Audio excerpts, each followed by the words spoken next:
Bismillahirrahmanirrahim. Assalamualaikum warahmatullahi wabarakatuh.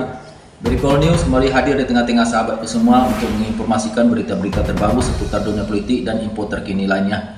Terima kasih banyak pada semua sahabat yang sudah mendukung channel ini. Semoga selalu diberi kelancaran dalam segala aktivitasnya. Amin amin ya rabbal alamin. Pemerintah tengah mempertimbangkan opsi untuk penanganan utang proyek kereta cepat Jakarta-Bandung atau WUS. Salah satu bahan pertimbangannya ialah agar utang tersebut tidak diselesaikan dengan anggaran pendapatan dan belanja negara atau APBN. Sementara itu, anggota Komisi 11 DPR RI Tommy Kurniawan mendukung tindakan tegas Menteri Keuangan Purbaya Yudi Sedewa dan Direktur Jenderal Pajak Bimo Wijayanto berupa pemecatan 26 pegawai DJP yang diduga terlibat praktek penerimaan gratifikasi. Menteri Keuangan Purbaya menegaskan komitmen penegakan hukum pajak dengan mengejar 200 pengumpulan pajak besar yang sudah ingkrah dengan total nilai yang mencapai 50 sampai 60 triliun rupiah. Baik sahabat Berikol News, berikut tayangannya. Kereta cepat Jakarta-Bandung yang sekarang bernama Kereta Wush adalah salah satu proyek peninggalan Jokowi yang bikin repot. Sedari awal proyek ini telah dikritisi dan diminta dihentikan oleh banyak pihak, salah satunya oleh almarhum Faisal Basri. Dia bilang bisa hingga 100 tahun untuk balik modal saja. Namun meski begitu, Jokowi tetap melanjutkan proyek ambisiusnya ini, hingga akhirnya menjadi beban berat bagi pemerintahan selanjutnya. Menteri Keuangan Purbaya Yudi Sadewa menegaskan bahwa utang proyek kereta cepat Jakarta-Bandung atau WUSH tidak ada kaitannya dengan Kementerian Keuangan.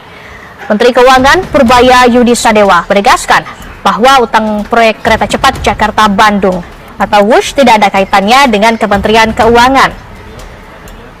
Bendahara negara itu menjelaskan hutang WUSH berada di bawah pengelolaan Danantara dan tidak ada kaitannya dengan Kementerian Keuangan.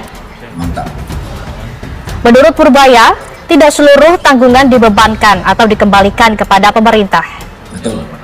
Terlebih, dividen dari BUMN kini sudah menjadi bagian dari Danantara dan tak lagi masuk sebagai penerimaan negara dalam bentuk penerimaan negara bukan pajak atau PNBP. Kan kalau acuan utang bahaya besar apa enggak itu bukan dilihat dari nominalnya aja, tapi diperbandingkan dengan size of the economy-nya. Ini kan 900 triliun terus sekarang masih di bawah 39% dari PDB kan. Jadi dari standar ukuran internasional itu masih aman. Pak Purbaya, menteri kesayangan kita semuanya ya, kembali lagi membuat keputusan yang jos dan berani dan mantap pokoknya ya. Jadi Pak Purbaya secara terang-terangan dan secara tegas gak mau membayar utang kereta cepat senilai 116 triliun pakai uang APBN. Ya solusinya ya mereka bisa menggunakan ya dividen yang sangat besar tiap tahunnya yang dikelola oleh Danantara. Berapa? Ya, per tahun aja 80 triliun loh dividennya. Kenapa gak dari situ saja gitu ya untuk menyicil utangnya? Menteri Keuangan Purbaya Yudi Sadewa mengambil langkah tegas untuk membersihkan Kementerian Keuangan. Sebanyak 26 pegawai pajak yang terbukti melakukan korupsi dipecat sebagai sinyal tidak ada ampun bagi penyelewengan. Dalam pernyataannya, Menkeu Purbaya menegaskan komitmennya untuk memberantas praktik korupsi di internal kementeriannya. Tindakan pemecatan 26 pegawai pajak ini menjadi bukti keseriusan pemerintah dalam menciptakan birokrasi yang bersih dan berintegritas.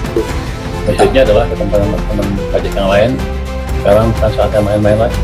Gila, Dirjen Pajak Sikat habis 26 pegawai koruptor. Dirjen Pajak Bimo Wijayanto klaim udah pecat 26 pegawainya dan 13 lainnya lagi diproses gara-gara ulah koruptif mereka. Ini bagian dari aksi bersih-bersih di internal biar institusinya kinclong lagi. Langkah tegas ini diambil biar kepercayaan wajib pajak nggak luntur. Nggak cuma itu, Dirjen Pajak juga luncurin piagam wajib pajak atau Taxpayers Charter untuk menjamin hak dan kewajiban wajib pajak sekaligus ngasih cerminan nilai-nilai etika dan keadilan dalam sistem perpajakan. 26 PNS dipecat oleh Direktorat Jenderal Pajak dan Menteri Keuangan Purbaya. Ini berkomentar mereka sudah tidak bisa diampuni lagi. Jadi kita bisa melihat di sini bahwa di era kepemimpinan Pak Purbaya tidak ada lagi yang bisa bermain-main dan ketegasan seperti inilah yang kita inginkan selama ini. Jadi 26 pegawai ini sebenarnya melakukan pelanggaran apa? Diketahui bahwa 26 pegawai yang baru-baru ini dipecat ini berada di lingkungan pajak ya, karena mereka telah menerima uang di luar wewenang alias terbukti melakukan fraud, kecurangan atau penipuan. Ini merupakan pelanggaran yang sudah tidak bisa dimaafkan lagi, tidak bisa ditoleransi lagi teman-teman. Bahkan lo tau nggak sih, Dirjen Pajak ini sampai mengatakan 100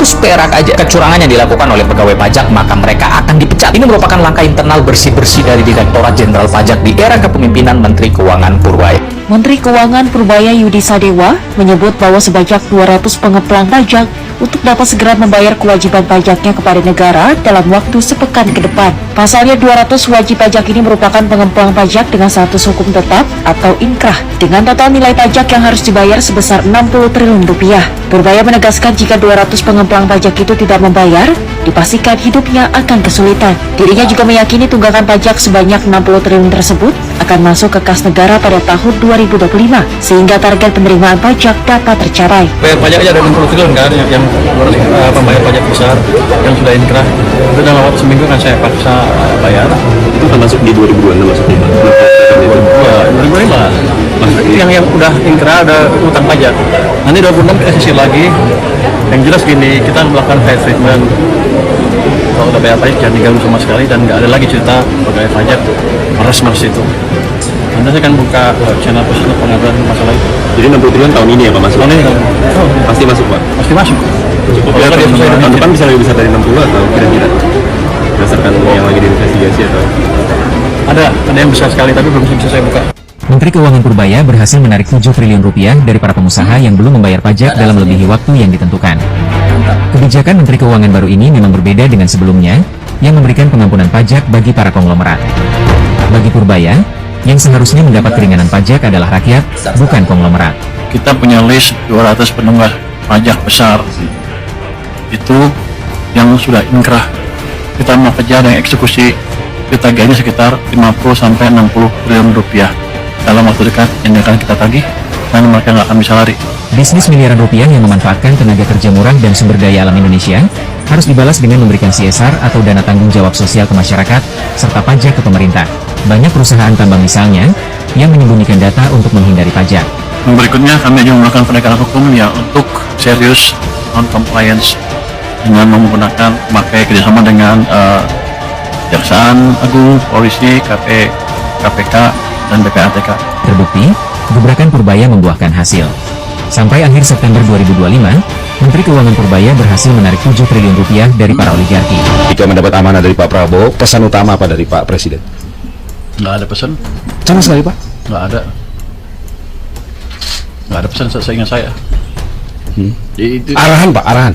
arahan ke depan. Nggak ada arahan juga, pokoknya merah putih aja. Iya. Semua untuk merah putih, udah. Tapi gini Pak, ada kesan Bapak kan ngegas nih, berarti Bapak backingnya nih ngeri Pak. Kenapa? Ini kan Bapak langsung ngegas nih. Artinya, wah Bapak ini memang supportnya luar biasa dari RI1. Saya hanya bertanggung jawab ke RI1, yang lain saya nggak peduli. Wah, Jadi semua yang saya kerjakan udah diskusi dulu dengan beliau, dan beliau udah tahu.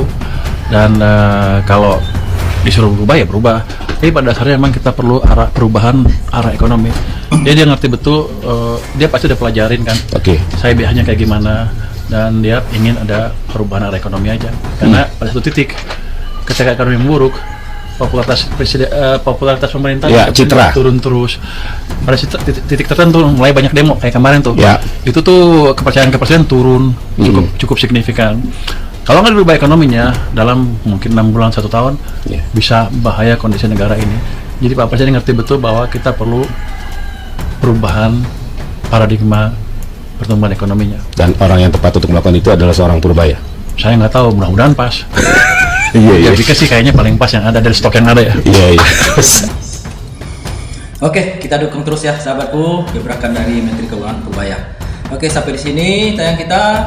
Terima kasih banyak. Assalamualaikum warahmatullahi wabarakatuh.